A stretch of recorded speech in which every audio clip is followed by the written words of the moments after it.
Saudara, pasca ditetapkan sebagai tersangka, Menteri Kelautan dan Perikanan Edi Prabowo menyatakan siap bertanggung jawab atas perbuatannya.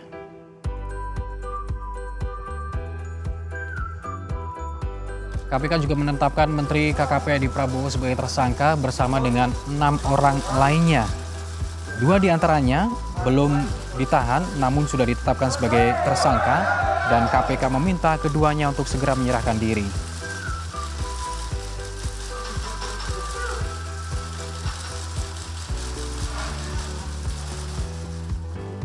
Yang dilakukan oleh KPK ini ada 17 orang dalam kasus dugaan tipikor izin ekspor benih lobster. Namun setelah dilakukan gelar perkara, KPK menetapkan 7 orang sebagai tersangka. Assalamualaikum warahmatullahi wabarakatuh. Sahabat Laksar, pada kesempatan hari ini saya akan mempresentasikan tentang analisis isu global korupsi. Kami dari Angkatan 24 Kelompok 1 PPSDM Regional Bandung, yaitu nama saya Muhammad Saifullah, kemudian teman saya Ayu Rizky Fauzianingrum, kemudian Dede Intan Rahayu. Pada kesempatan hari ini akan kita bahas tentang analisis tentang korupsi. Ya, materi yang akan kami sampaikan yang pertama adalah pra-analisis, yaitu di dalamnya terdapat mengidentifikasi isu korupsi dengan metode pentahelik. Kemudian yang kedua, menepis isu, yaitu pemecahan isu korupsi dengan metode USG. Kemudian yang ketiga, analisis isu. Analisis di sini di dalamnya ada akar masalah dengan metode Fishbone dan SWOT. Kemudian yang terakhir, rekomendasi penyelesaian dengan metode tabel.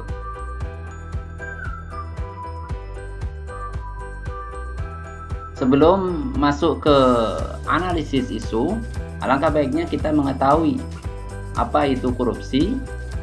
Maka di sini yang pertama adalah menurut Kamus Besar Bahasa Indonesia itu adalah penyelewengan atau penggunaan uang negara atau perusahaan untuk keuntungan pribadi atau orang lain.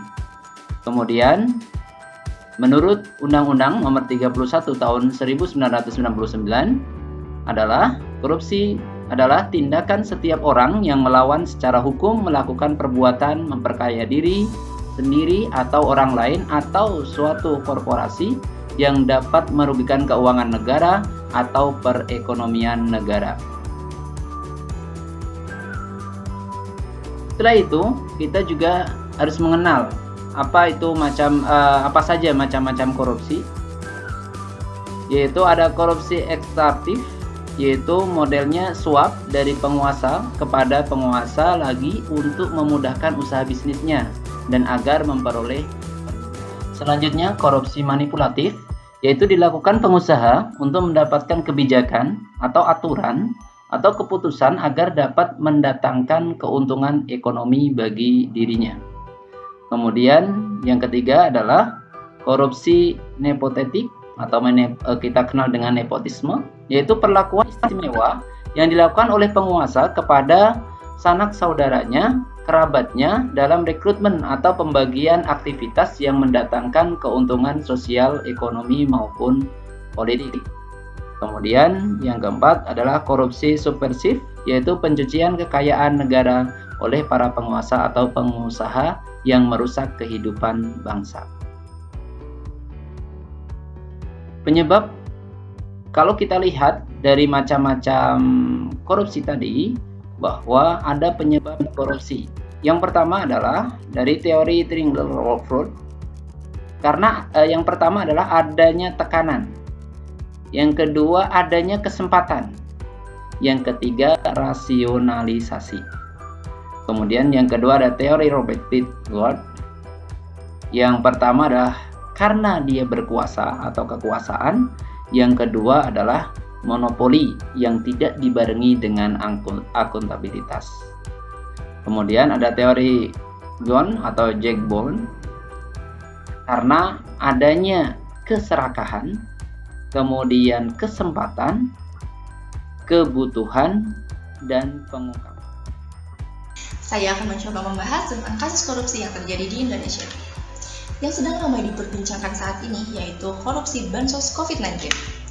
Korupsi ini terjadi di tengah wabah COVID-19 yang sedang menggila, di mana rakyat sedang memerlukan bantuan dari pemerintah. Namun, hal ini disalahgunakan oleh mantan Menteri Sosial Juliari Peter Batubara. Juliari Peter Batubara diduga menerima suap bansos sembako untuk masyarakat yang mencapai kerugian negara 32,4 miliar. Kasus korupsi berikutnya yakni korupsi benih lobster. Mantan Menteri Kelautan dan Perikanan Edi Prabowo terjerat korupsi dalam kasus suap terkait ekspor benih lobster yang menyebabkan kerugian negara 25,7 miliar. Dalam praanalisis isu, kelompok kami menggunakan metode pentahelix dengan pendekatan 5 stakeholder. Yang pertama, pemerintah. Dalam penegakan kasus korupsi, hukum di Indonesia dirasa kurang tegas, di mana banyak koruptor yang masih bisa berjalan-jalan menghirup udara bebas. Yang kedua, masyarakat. Rendahnya pengetahuan dan sikap masa bodoh sebagian besar masyarakat terhadap upaya pemberantasan kasus korupsi. Yang ketiga, akademisi. Kurang pendidikan moral terkait dengan pembekalan karakter, jujur, tanggung jawab, etika, integritas dalam lingkungan berbangsa dan bernegara. Yang kelima, media.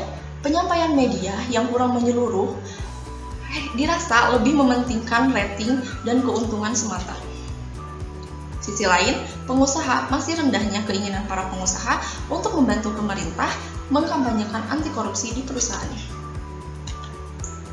Dalam teknik menepis isu, kami menggunakan metode USG, yakni metode urgent, broad, dan seriousness.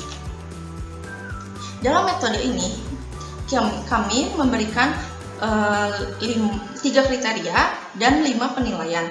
Yang pertama, dalam penegakan kasus korupsi hukum di Indonesia, urgensinya dirasa menurut kami 4, seriously-nya 5, broad-nya 4 dengan total 13, rendahnya pengetahuan sikap masa bodoh sebagai besar masyarakat terhadap upaya pemberantasan korupsi, totalnya 12, kurangnya pendidikan moral terkait dengan pembekalan karakter, jujur, tanggung jawab, etika, integritas dalam lingkungan berbangsa dan bernegara, itu 14, pencapaian berita yang kurang menyeluruh, dan lebih mementingkan rating serta keuntungan semata, itu totalnya 11, masih rendahnya keinginan para pengusaha untuk membantu pemerintah mengkampanyekan anti korupsi melalui perusahaannya, itu 12. Kenapa menurut kami yang paling harus kita analisis lebih jauh itu kurangnya pendidikan moral terkait dengan pembekalan karakter, jujur, tanggung jawab, etika, integritas dalam lingkungan berbangsa dan bernegara, itu karena kasus korupsi ini dimulai dari diri sendiri. Jika kita telah mendapatkan pendidikan yang tepat, pendidikan yang lebih jauh, mungkin hal itu akan kita jauhi karena itu sangat merugikan diri sendiri, bangsa, dan juga keluarga. Baik. Melanjutkan penjelasan dari rekan saya, Dede Intan. Di sini saya akan mencoba untuk menjelaskan dan menganalisis isu korupsi. Yang pertama menggunakan teknik fishbone analysis. Kita dilihat di sini ada 4 yang menjadi fokus pada teknik fishbone. Yang pertama dari segi individu, yaitu masih serakahnya seseorang dan rendahnya tentunya soft skill seseorang dalam bekerja. Yang kedua, apabila kita melihat dari segi aturan, masih lemahnya peraturan perundang-undangan yang mengatur terkait dengan tindak pidana korupsi. Dan masih kurangnya tingkat penyelesaian penyelidikan terhadap tindak pidana korupsi. Dari segi organisasi, korupsi masih dianggap lumrah, sehingga korupsi terus berkembang dan menjadi suatu kebiasaan di Indonesia. Dari segi lingkungan, manajemen masih menutupi tindak pidana korupsi, karena korupsi masih dianggap hal yang tabu. Sejatinya diperlukan keteladanan dari seorang pemimpin untuk memberantas tindak korupsi di Indonesia. Tapi belum adanya keteladanan pemimpin inilah yang menjadi salah satu faktor penghambat dari segi lingkungan. Setelah kita menganalisis isu korupsi ini dengan metode fishbone, mari kita coba menganalisis isu metode dengan menggunakan teknik SWOT, yaitu strength, weakness, opportunity, dan threat. Dari segi strength, kita lihat instansi memiliki wewenang untuk mengatur keuangan pemerintah dan memiliki kekuasaan penuh tentunya untuk menghukum koruptor. Dari segi weakness, masih rendahnya kesadaran akan pentingnya pendidikan moral terkait pengawasan yang kurang dari instansi dan penggunaan dana yang kurang,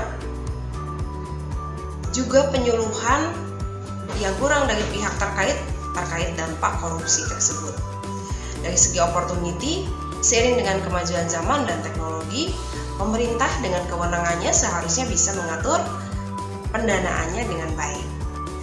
Untuk threats, masih rendahnya kesadaran masyarakat akan dampak korupsi, sehingga tidak ada keseimbangan antara pengeluaran dan pendapatan negara.